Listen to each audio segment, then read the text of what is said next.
Today, I am so excited to introduce Liz Collette from Canada.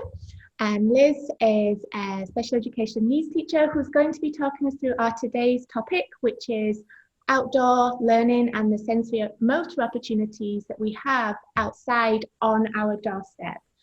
So I'm really pleased to have a teacher that's a member of the a member of the sensory motor community and a special education teacher here to give an interview with us, because it's really great to hear from the other side, but hear from the teacher perspective as we go back to school, and there's so many changes as we've gone into the classroom. We have many precautions to take on board, and we're still trying to meet the needs of our students to the best of our abilities to really reach their potential. So Liz, welcome. It's a real pleasure to have you here. Thank you so much. I'm thrilled and truly honored to be among so many professionals and from all over the world. So as you mentioned, I'm here in Canada, in Western Canada. Okay. And I wish I was in Cayman Islands with you. It's great to be here this morning, and I would love to tell a bit of a story about how I even came to find the sensory motor group on Facebook was like a shining light for me. Really, yeah, the information so far and meeting with these people and reading comments has really filled a gap that I identified in my own practice, even though I've been in education for 15, 17 years. I'm a latecomer. I started actually a business of Bachelor of Commerce. Doesn't connect. Oh, wow. Yeah, and then had my own children and just became fascinated by teaching and learning and the brain development and how does that all happen. I've done a lot of work in another province and actually went through regular classroom teaching into research with a ministry project. Okay. And for 3 years, yeah, we were looking at the barriers to learning for children from, say, kindergarten to grade 6. Did it for 3 years, and never once did sensory motor come up. Oh, wow. Yeah, right. And I only realized that the other day. And I thought, wow, we never even considered it in neurotypical children. So now I find myself, I went through all that, and I became a principal in this other province and had my own school. And then my husband, gosh darn, got a great job across the country. Wow. So we were apart for a while. So I actually got hired to write math curriculum. And at the last minute, there was some HR issues, and they rescinded the offer. Meanwhile, I'd resigned and put the house for sale. So I was moving, and I realized I had to go back to a classroom to recertify. So I hadn't been a pure, hardcore teacher in 5 years. Okay. So that was a huge bridge to get over for myself personally.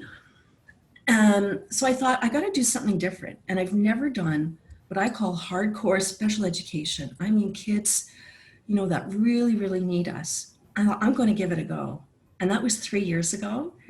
And I have fallen in love with working through the puzzles that really are about sensory motor, meeting those needs, discovering what they are, and then figuring out how to piece that together in a school environment is something different. So we're a part of a very large school board, and we have amazing people like you, Rachel, OTs and PTs and SLPs, got all the acronyms. But we're such a large school board that when teachers do have access to them, they come in and we get this really amazing PD, but it's short and it's kind of a one-off with great ideas, and then they're gone. And I think, I only have 9 students, but I struggle every day with how to meet all their individual needs. Because every one of my children is very special, and they may have complex needs from, say, Down syndrome, autism, all layered, trauma, a lot of trauma. I have 6 different cultures in my classroom with 9 students. Wow. So they're from all over the world. And so they're understanding different languages than English. And they have really limited early childhood experiences, maybe due to medical needs and so on. So that's when I first got back to teaching 3 years ago, I walked into a regular classroom with desks, and I really didn't know what to do with the children. They're literally kind of all over the place. Okay. Their biological age is like 6 years to about 9 years old. In fact, that would be great if you could share more about the Okay. your the kiddos Right. in your class and their personalities and what makes you Absolutely. smile about them, or maybe the Okay. things that make you wonder how you can help them best. Absolutely, and that's where the joy comes from, because my 9 little guys, I call them my team, mostly girls, 6 girls and 3 boys Mhm. from different regions of the world, have so much joy in learning, and they're so appreciative of really, it's this what we would might consider the simple things, and most of it is our time. And it was not about all the equipment and all the different manipulatives I have in the room and that. They are connection and communication seekers. That's what they have in common, but it comes out in different ways. Okay. So in a regular classroom with, say, the desks, I have a little carpet area. A lot of the toys and so on were developmentally more advanced than where they were, say, cognitively, physically, emotionally, and socially. So I knew I had to do something different. But I thought, what is it? What is it? Because the classroom isn't working. The four walls feel very small, and it's not a Uh-huh. big room either. So we weren't doing that great inside. And I thought, why they're not available for learning, even though they really want to. Other things are getting in the way. And it's coming to this group here, the sensory motor group, that I can now put words to it. Okay. That, yeah, about the different sensory um, pathways, and Okay. that there's more than five. There's actually seven. That was new for me Okay. in the summer. So the vestibular and the proprioceptive are my two main, what I see all my kids have in common, whether they're hypo or hyper aroused during the day, and it changes. I think that's the joy with them, is when we finally do provide what the children need, wow, they're available to discover what they can do and what they're Okay. interested in, right? But I have two educational assistants, amazing women, and we really are a team of bouncing ideas all day. Why is, this one trying to run out of the room all of a sudden? It's not all of a sudden. There's a need there, right? So what I found that by addressing their sensory needs, and they're so varied in a different way, behavior Mhm. and calm, you can feel it, comes down. We do have an amazing sensory room with beautiful equipment, but it's closed right now. We have a lot of, all of us do around the world, an extra layer of considerations, don't Mhm. we, Mhm. because of COVID. The cleaning protocols in my region are very strict, and we can barely keep up with it. It's very challenging inside. But no one has said we had to clean the trees or the leaves or the grass or the dirt. Sure. Sure. So there's another thing that's sort of drawn in. And so how do we fulfill these sensory needs outside? Okay. That's, yeah. So, I know before we got on today, you sent me a presentation that we were just going to share with some photos of just the different activities that you have found helpful in the day. I'm going to just pop that up now. And I Great. wonder, well, when I do, if you could maybe just talk us through how you structure your day to get the most of your students, particularly when we're Right. thinking about this outside. Right, the outside thing. So the outside thing started last year. We call it Forest School, and it is. It looks different. I'm in a very, very urban school ground, flat, open fields, a block away from train tracks. Like, just to give you an idea, it's very urban.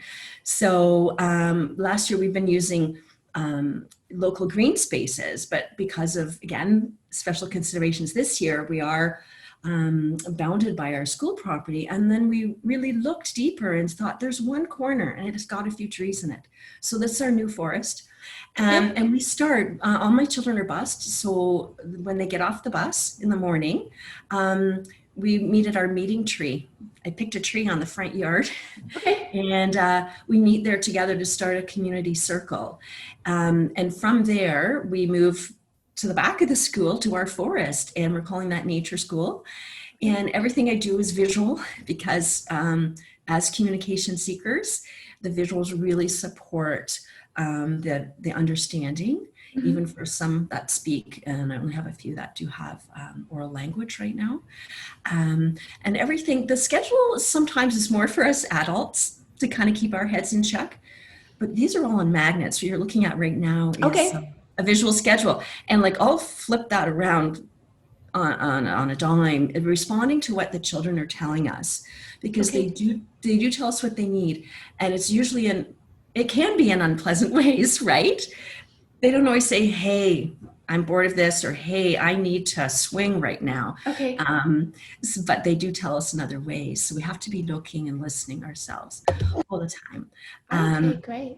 Yeah, and so everything is very hands-on, the tactile, and we know right from early development that is how we learn, and the movement, right? So a lot of my children, I said before, are sort of 6 to 9 years, but developmentally really range from about 12 to 48 months. Okay. So that was the misfit as well with doing traditional schoolwork right off the bat, when we wouldn't do that with our own, say, 12, 18-month-old Sure. toddler, right?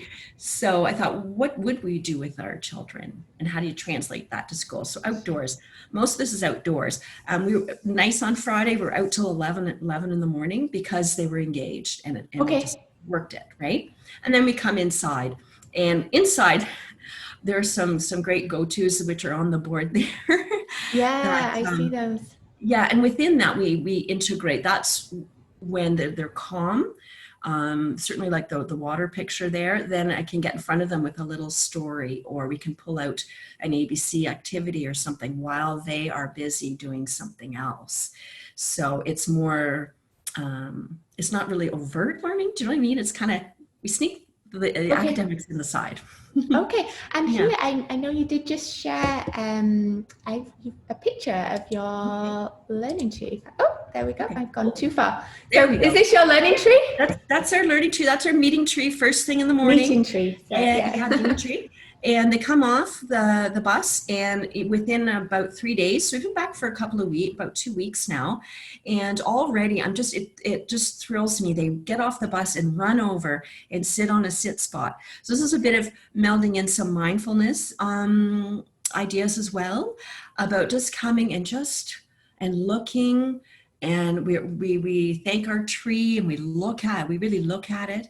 And I find that children are starting to look very closely, where they'll say, ants, there's ants on the tree. And you'll, my gosh. So it's getting them to focus in the morning. And meanwhile, the whole school's coming in, but we are already starting outdoors, and the wind's blowing, right? And you can hear the train, the block over. Okay. All those things. It's multi-sensory right from the get-go. Nice. Yeah. And here you talk about managing those kind of practicalities of outdoor transitions. Yeah, because I understand, as a teacher, like safety is number one, and all of our children have been out of school for at least 6 months. In my case, it's been 6 months. And how do you move around outside with streets on all sides, and you think, oh, it's just too much. And so I find, again, the visual schedule, I take this with us everywhere.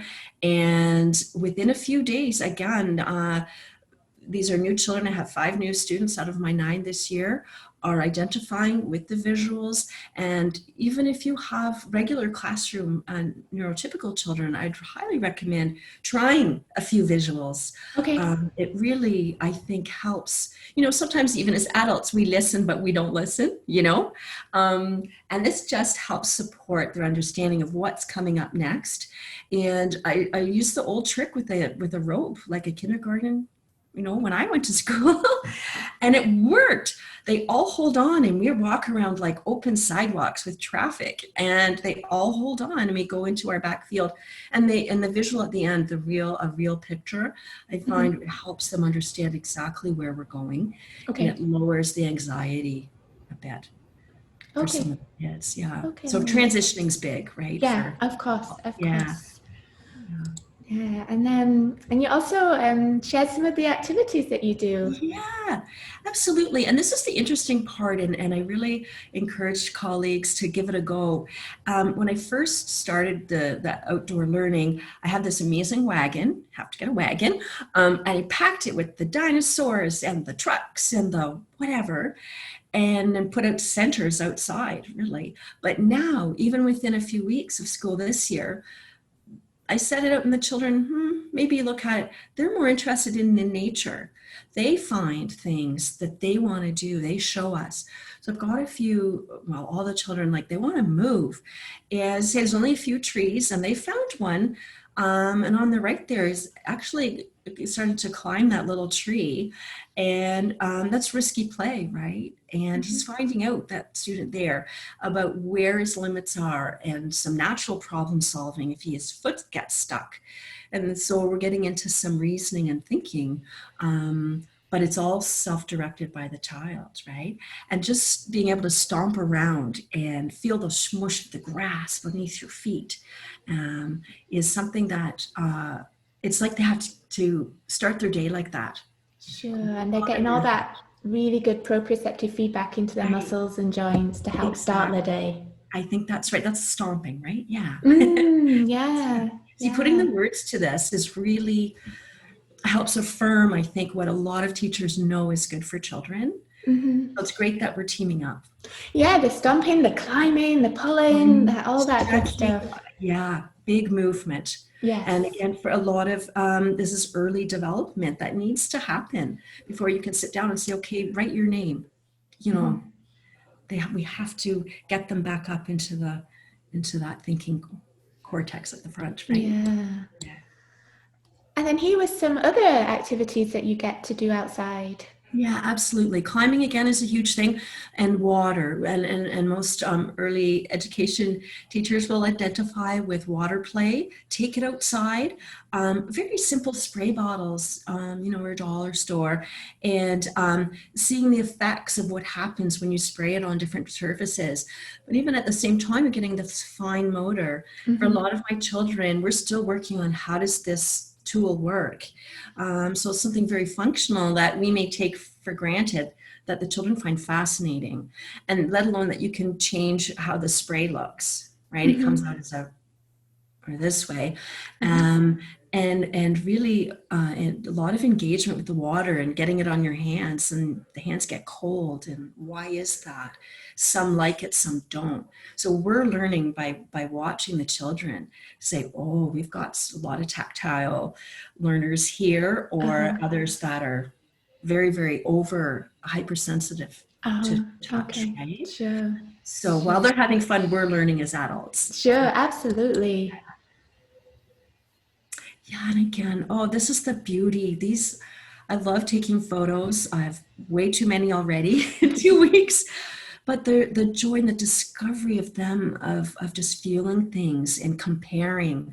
So, and being able to have an inclusive space. So for the little child on the left is in a very different stage from the child on the right, who is identifying different plants outside, and we're bringing in colors and textures and so on, and adjectives. Whereas the nonverbal child on the left is just delighting in the fact that you can pull it out, and when you throw it, the wind takes it, and there's so much foundational learning here. Wow. All at the same time. So this is the hard part inside, especially when the sensory room is closed. Even in a classroom, it's like, how do you meet these different stages of development at the same time all day?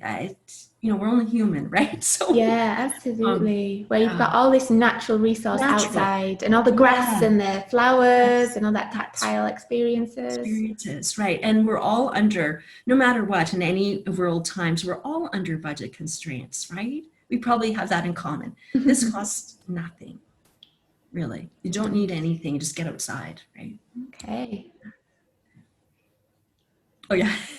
So, yeah, just like integrating the sensory and the academic together. This little guy had quite enough reading. I do have one reader, very interestingly. My first reader in 3 years came just fascinated with books and super reader, just all pooped out. So we just had a little rest right there, and that's fine, right? It wasn't bothering everyone. And we're doing some writing. So again, this was just this past week. We had a child who was very interested in her name, so we started making the letters in the dirt. Okay. And so she was really delighting with the pressure. She was really digging in and making those letters. And that's learning. We don't need pencil and paper all the time. Absolutely. Right? So it's rethinking how we can do it. And meanwhile, other kids are climbing the tree and they're free to move around. Right? Okay. So you have different children in different points outside. Absolutely. Yeah. And it's interesting that the barriers there are also invisible. We don't have, there's fencing on two sides, but the other side's open into a big field. And they stay close. You have to trust them sometimes too. Okay. Yeah. Okay. It's a little scary for the adults. Yeah. Yeah. So again, and you know what, also, no matter what point of the year it is, again, encouraging teachers to get your children outside. It's a really low stress way for them to develop relationships with us and with each other, because there's no pressure for finishing a worksheet or the timer's going off because it's going to be math next or something like that. They are going to their learning. So I've got a couple that are new friendships starting, sitting together and doing their own squiggly writing on clipboards, feeling the sunshine, right? Again, always sensory, and then opportunities to do a little guided reading right on the grass, and everything I have out there can be wiped down and sanitized fairly quickly. So that's a consideration as well, right now. And all board books to wipe. So practicalities. Yeah, and I was going to totally ask you about the weather, because obviously I'm aware in Canada it can get cold. And how do you manage that? Yes, a great question. And we take great pride in, I think, in our coldness here. And I was mentioning to you the other day where I am, we're sort of on parallel with Hudson Bay. So like winter's coming really soon. We have a beautiful little summer and then it's winter mostly. So I think fall was last week, and it'll start snowing pretty soon. So we still go outside until about -15. I start to think about the needs of the children and medical issues, but it's about the gear. So part of this is working with families early to say this is what we do. And I think when families, my experience so far has been they see the joy in the learning and the calmness in their children, that they'll work with us to support. So we do have a lot of families struggling economically. So we do supplement clothing, but it's about the gear. They've got to have the snow pants and the snow boots and the everything. And there's a whole new world in winter. And we actually think we almost prefer the winter outdoors, because I think maybe just the novelty for a lot of our children that don't get a lot of outdoor play.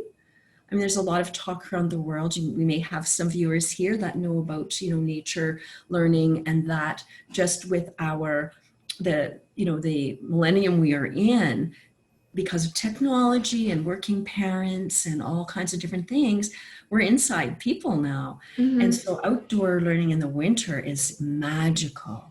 We do everything the same, but out in the winter. So instead of spray water, we do warm water with paint. You can paint the snow. And come back in the winter if you want. And we can that sounds lovely. And you can still climb trees in the winter. And you can do a lot with snow. Oh, I should have to mention too, if you want to try this, if only one thing, have a mud kitchen.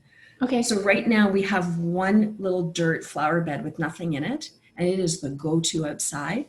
And that's year round. And we have a snow kitchen in the winter. So different little pots and so on. So there's a lot of math learning and science. And we make campfires out of sticks and pine cones, and we cook over it. And so creative thinking, which is huge opportunity for children that struggle in the traditional sense of schooling. They still need those opportunities to be creative and collaborate and all those things. And I think that can happen outdoors. Nice. Nice.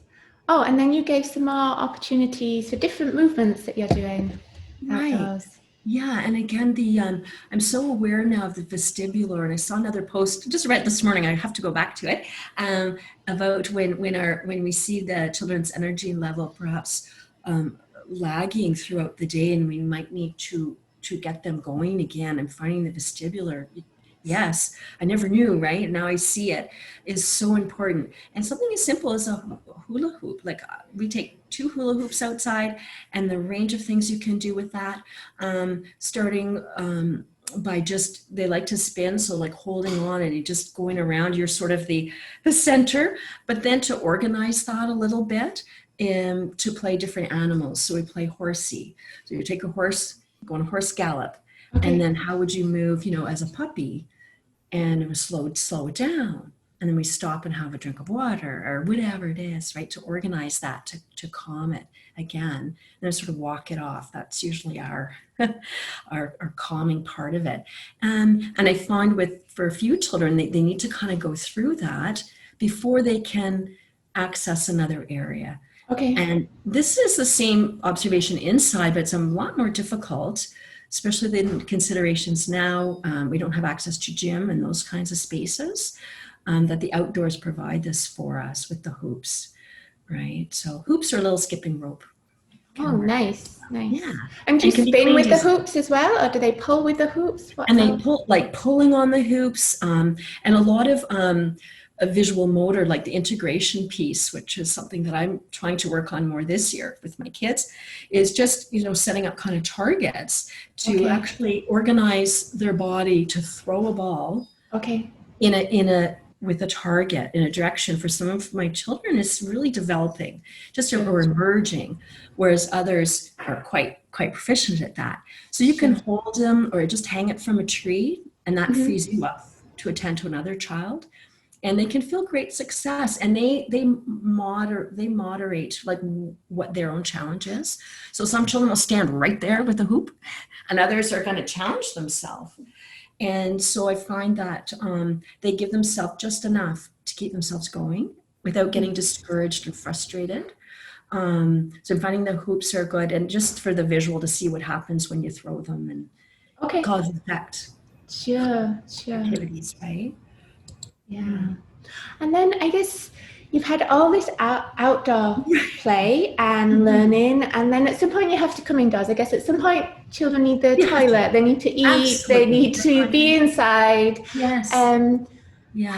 How do you carry on some of your sensory experiences, sensory exploration but still bringing the outdoors inside? That's a great question. And it's a lot of experimenting. It's a lot of trial and error.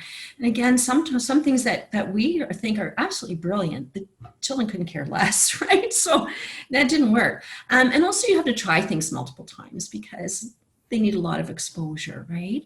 But I think hearing the philosophy back inside about giving lots of choice and trying to recognize those early indicators that maybe there is a sensory need not being met.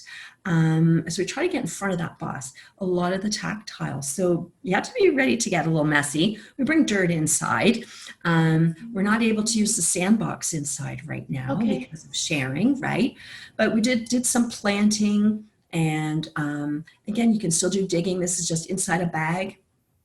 And we all planted flowers. So again, integrating the science and a lot of language, but letting the children dig. Some did with their hands, right? And I find that the children are starting to, when having a choice, they'll go for the natural objects. So we do a lot of painting of pine cones and sticks, and the stones there on the left for counting and comparing magnitude. You get a lot of math in there. And even just dropping stones into a wooden box versus a plastic box, getting the different sounds. Have some children on the spectrum that delight in just that cause and effect and hearing that banging sound. So, and trying to set things up in your natural light, I is also are they drawn toward those centers? So if I want them to Okay. really try something, I'll put it by the window. Oh, that's a good, Yeah, so those good little tip. tricks, keep those fluorescent lights down if you can, right? Yeah. But it is a challenge. I admit. How do we do it? Water, like I have some go-to things inside. There's the water play. So I was thinking, how do we do this? Can't have a water table. Individual buckets. Individual buckets, and for some you lay a big thick towel underneath it. And we've had a few dumps, and you clean it up. But this was a way that I found the inside really hard to address all the needs at once. And I found that water is the universal for my kids. It may not be for all children, but for my 9, and I put these buckets out, I have 9 kids sitting, engaged.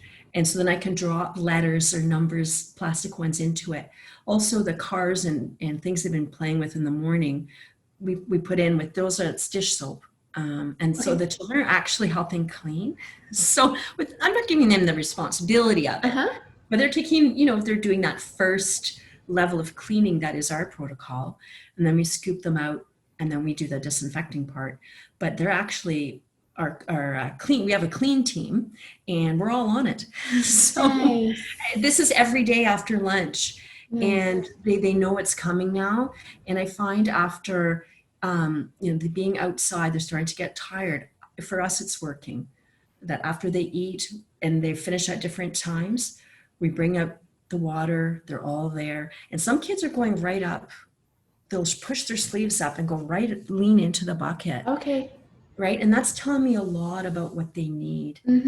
Right, and just the fascination with water and pouring. It's magical, and I would, in any age, really. And it's not just for special education. I know that's we all love water right now, but there's a lot of really bring Play-Doh out for grade 6, and you will have friends for life. So sometimes we think it's only for little ones, but these are, yeah. What are some of your other go-to kind of sensory pieces? So it's mostly like, again, you gotta be ready to get a little messy. Put dish soap in your paint, little tip. And keep it simple. Like I do most of the year, I just do primary colors because they're discovering what happens when you mix them and so on. And again, it is a sensory, it's tactile, isn't it?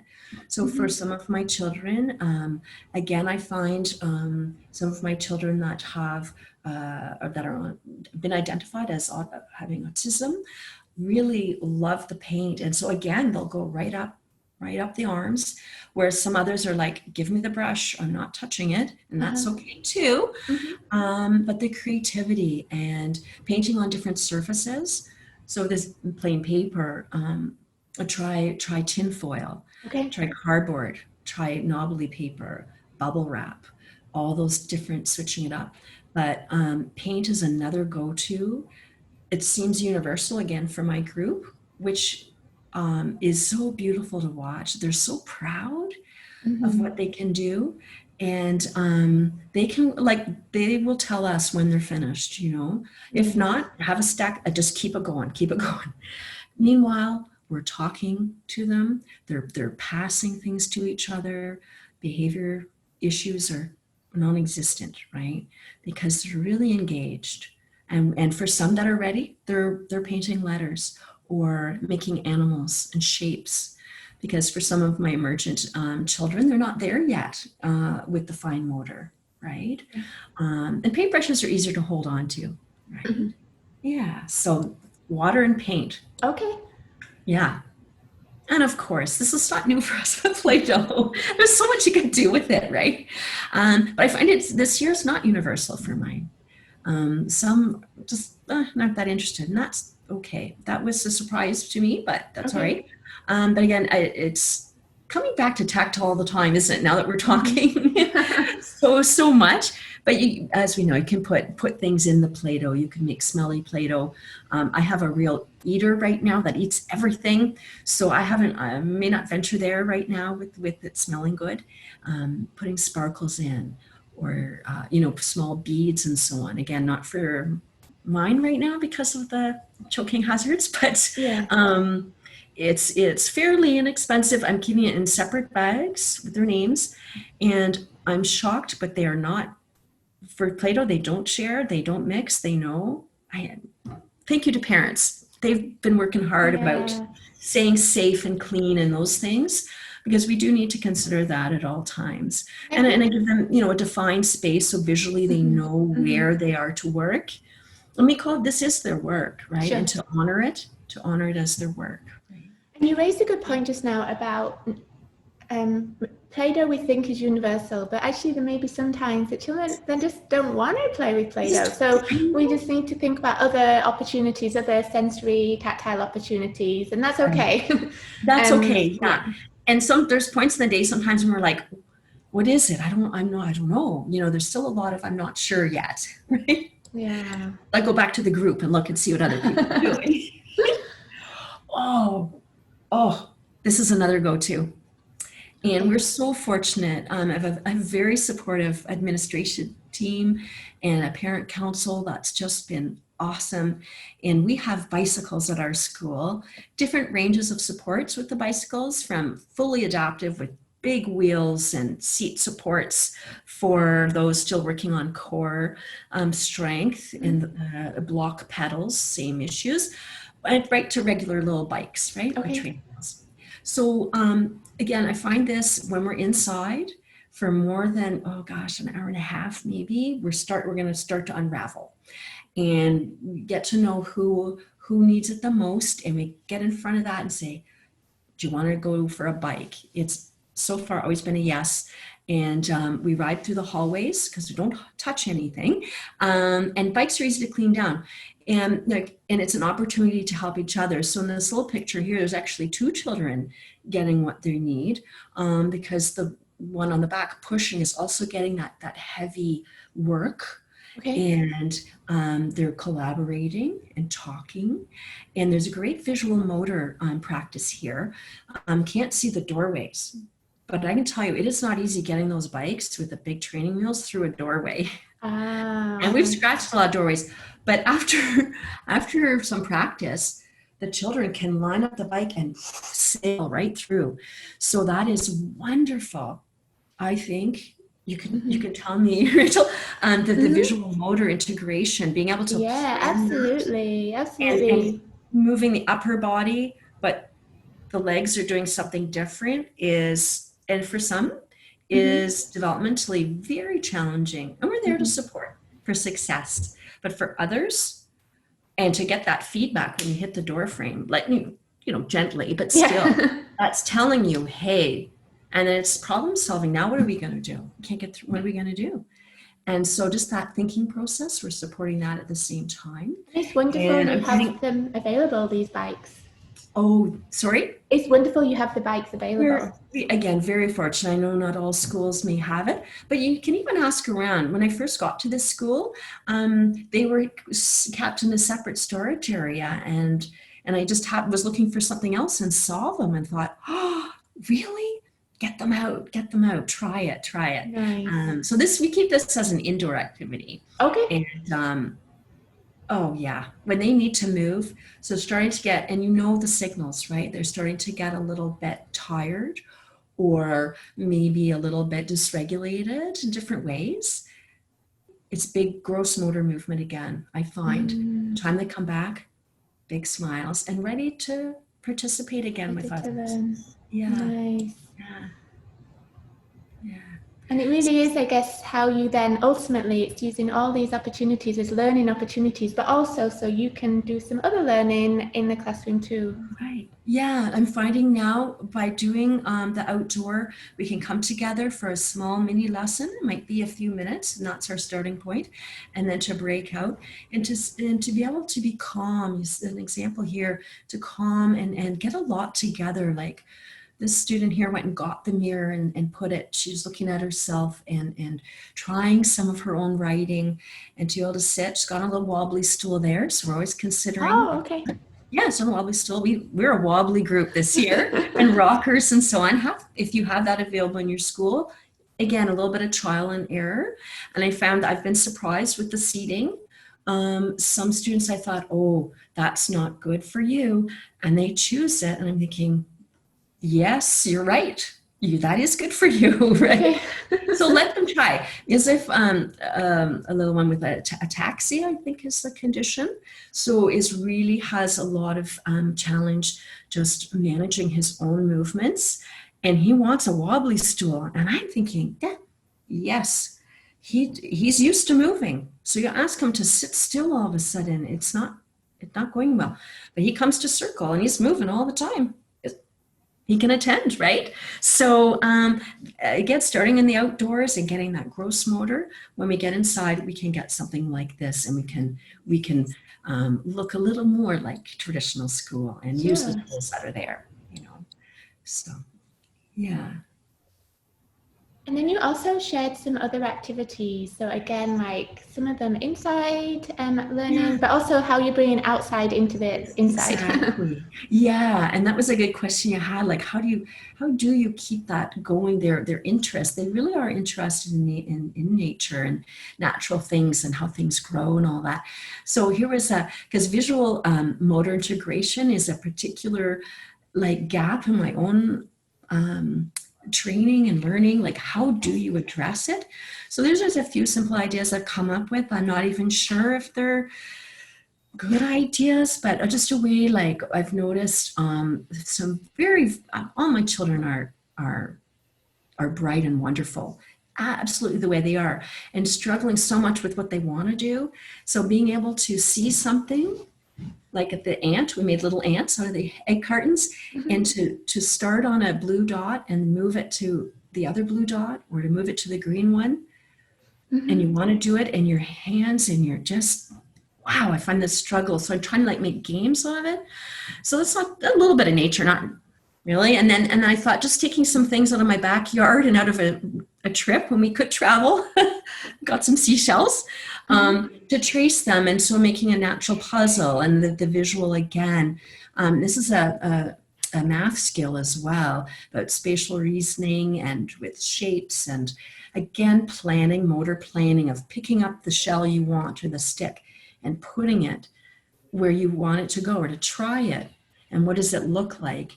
I'm finding those very, very popular for some indoor learning. But that's my big wonder is the integration inside when we're in the classroom. So any ideas out there, please post. On that note, I guess it would be great if people share, who are listening to this interview, just kind of some of the things that they're doing in their classroom. They can share in the comments some of the things that they found helpful for their children. Do they use water as well? I suspect the answer is yes. Yes, I But the soil, the grass, that being outside. Pine cones are big. Yeah. And post, even if you think it's something really simple, because it may be something that others haven't thought of, right? And it might be right there. We think, oh, we need all these things and we don't have the budget or whatever it is. Look around. What can we use? You know, and I think you'll be pleasantly surprised what the children show us. Nice. Yeah, it's a really good reminder to kind of use what's available to us in our natural world, as well as what we have already in our classrooms. That's right. That's right. They work together. Well, Liz, thank you so much for sharing all of your knowledge, your experience, your trials with the children, like testing out what works, what doesn't work. It seems like they have a blast in your class. We have a lot and of you fun. have a blast too. Yeah, we do. I know, isn't that great? And if you can come home and love your job and get up on the Monday morning, it's infectious. And my whole team is like that. And the children pick up on it too, right? Nice. So, and the outdoor learning is calming, good. We didn't talk about the adults either, but we also get our sense refills from outside. True. Well, thank you again so much. I really appreciate it. And I look forward to further contributions from yourself in the sensory motor classroom. Yeah, love to see you again in the winter. Yes, sounds good.